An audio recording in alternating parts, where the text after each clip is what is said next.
Hey, so what up guys, Meh here with Droid Tech, and in this video we're going to be looking at the updated life-proof necks for the iPhone 11 Pro Max. So without further ado, let's get this video started. So this time around, OtterBox has acquired life-proof, and due to that merge, OtterBox has actually stopped producing the OtterBox Pursuit, which is one of my favorite cases for any device. So the answer to not having the OtterBox Pursuit is the life-proof necks. So the life-proof necks basically is life-proof's version of the OtterBox Pursuit. I've been using this case for a few days now, and I would say that it is almost as good as the OtterBox Pursuit, but however, it does have some drawbacks, which I'll be mentioning later through this video. Okay, so let's take a look at the box itself. So you can see life-proof necks, dirt plus drop proof. So it basically has the same characteristic as the OtterBox Pursuit.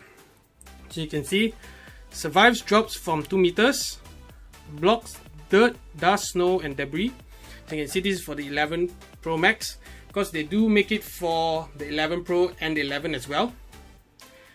So you can see new thin design, big life-proof logo right here. So this is the necks.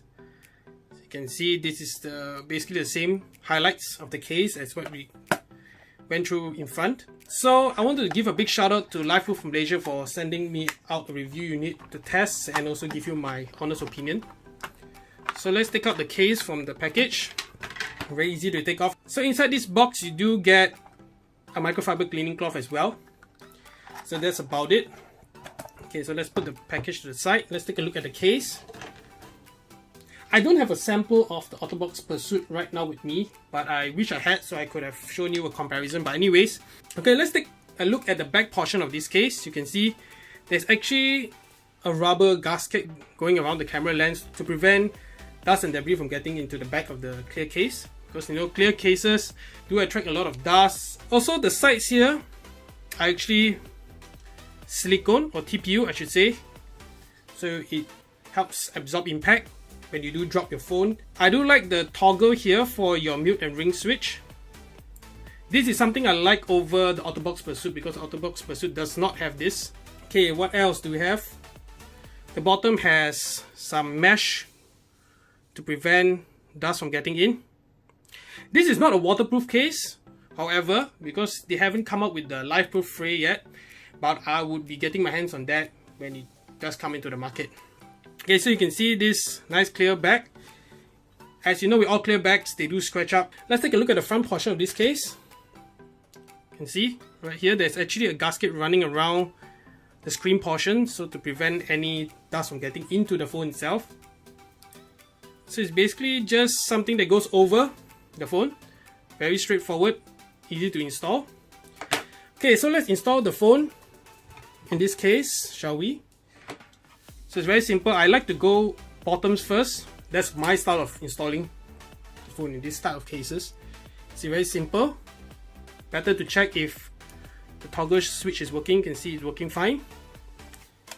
Then let's snap on the front portion. So you go around clipping it up. Okay, see, that's nice snap. Okay, so let's check the tactility of the button. So you can see the power button. No problems right there. A bit harder to press than I would have liked, but this will guarantee there are no accidental presses. Volume buttons work perfectly. I've already shown you the toggle right here. At the bottom, I do like this kind of flaps which cover the lightning port, because I really hate dust getting into the lightning port and having troubles later on through the lifespan of the device. So I do like that. Some people do not like that because it's kind of inconvenience, especially when charging the device. But I do use wireless charging, so which I'll be showing it to you later. So you can see, nice flap here. The flap is very easy to open.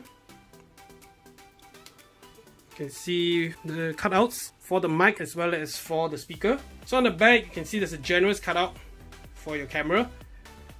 And also you can see the beautiful back of the iPhone 11s. I do like clear cases, even though they do attract a lot of fingerprints. Okay, what else do we have? Basically that's it, and there's a gasket running around, so you can see it doesn't obstruct any of the functions of your device. Very simple, very easy to use. Okay, so let me test out wireless charging. Let me grab my wireless charger and I'll be right back. Alright, so guys, I'm back with my wireless charger. This is basically a generic wireless charger. It will work with all wireless chargers because this is actually not that thick. Okay, so let's try it on. See right here, it charges no problem. Let me show you that again. So what I like about this case is that it does the job. If you compare with the OtterBox Pursuit, of course I do prefer the internal construction of the OtterBox Pursuit. But this is not too bad because there is actually a TPU lining at the corner of the back portion of this case, as well as the front, because there's actually a gasket going around. So when you drop your device, those are going to basically absorb the impact and spread it out through the case. And I do like the dust covers as well. I'm a fan of dust covers. And I love the toggle switch as well. Big fan of that. Okay, things I don't like about this case is basically the OtterBox Pursuit has something I really love, which is basically being able to redirect the bottom speaker to the front, because there's actually a chamber which reroutes the speaker. It does improve immersiveness when watching videos or playing games, and this doesn't have that. So that's one major drawback for me, because I do love front firing speakers. Okay, one more thing is that I don't like is that this case, I don't know whether this is a defective case, this defective unit which I have, but there's some give right here at the corner. I'm not sure about that because the previous version of the Nex which I used had a bit of this issue, but not as bad as this one. Feels like the top portion of this case is not that secure. But I'll give my feedback to LifeProof regarding this issue.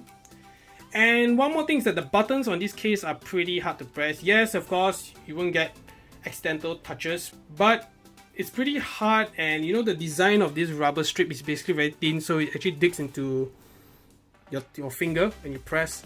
But of course it does a job. I haven't had any issues with the buttons. Overall, this is a good case. I can highly recommend it. I will leave the links for this case in the description below if you're interested to buy one for yourself. Okay, so that wraps up our video. Stay tuned for more videos just like this, and I'll see you guys in the next one.